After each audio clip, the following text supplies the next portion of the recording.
ஒரு சூப்பரான கார்டனிங் டிப்ஸோடு தான் வந்திருக்கேன். ஆல்ரெடி நான் சொன்ன மாரி அந்த தேங்காய் மட்டைகள்லாம் நீங்கள் அடியில் பயன்படுத்தும் போது உங்களுக்கு வந்து எடை குறைவாக இருக்கும், நீங்கள் நகர்த்தி வைக்கிறதுக்கும்.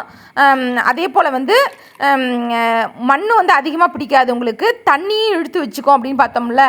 இப்போ இந்த மட்டைகள் இலைத்தலைகள்லாம் நல்லா மக்கிறதுக்கு நான் என்ன பண்ணுறேன் அப்படின்னா, மோர் கரைசல் மற்றும் வந்து வெள்ளை கரைசல் அது ரெண்டுத்தையும் வந்து பயன்படுத்தி அந்த மண்ணை வந்து உரமிக்க மண்ணாக மாட்டுறேன். உங்கள்கிட்ட பசுஞ்சாணம் கிடச்சின்னா அந்த பசுஞ்சாணத்தை வந்து தண்ணியில் கரைச்சி கூட இப்படி செஞ்சிங்கன்னா அந்த மண்ணில் உள்ள இலைத்திரைகள்லாம் நல்லா மக்கி நல்ல உரமிக்க மண்ணாக மாறும்.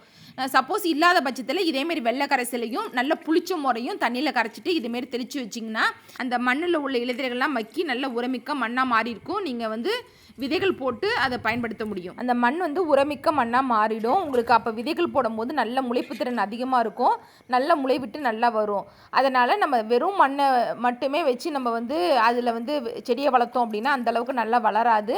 அது கண்டிப்பாக தண்ணியும் தேவை, உரமும் தேவை. அந்த உரத்துக்காக தான் நம்ம வந்து இந்த இலைத்தலைகள் எல்லாம் நம்ம வந்து அதுக்கு வந்து உரமாக பயன்படுத்துகிறோம். இப்படி நான் இதேமாரி பண்ணிவிட்டு நம்ம ஒரு 10-15 நாள் கழித்து விதைகளை போடும்போது நல்லா அந்த விதைகள் வந்து முளைத்து வரும் உங்களுக்கு. நான் நார்மலாக உள்ள தண்ணியை மட்டும் அப்பப்போ தெளித்து விட்டு மண்ணை நல்லா கிளறி விடுங்க. இந்த மண் நல்லா உரமிக்க மண்ணாக மாறிடும். இப்படி வச்ச செடிகள் தான் இப்படி நல்லா முளைச்சி வந்திருக்கு. நான் இதில் வந்து பதியம் போட்டிருக்கேன் பாருங்கள். அதாவது ஒரு கிளையை வந்து மண்ணுக்குள்ளே வந்து அப்படியே செடியோட நீண்ட கிளைப்பகுதி இருக்குல்ல, அதை என்ன பண்ணணும் அப்படின்னா அப்படியே வளைச்சி அந்த மண்ணுக்குள்ளே வந்து அப்படியே வந்து நம்ம மண்ணில் வந்து குடியை பறித்து அதில் வந்து அப்படியே புதிச்சு வச்சுட்டோம் அப்படின்னா அது வந்து இன்னொரு செடியாக வளரும்.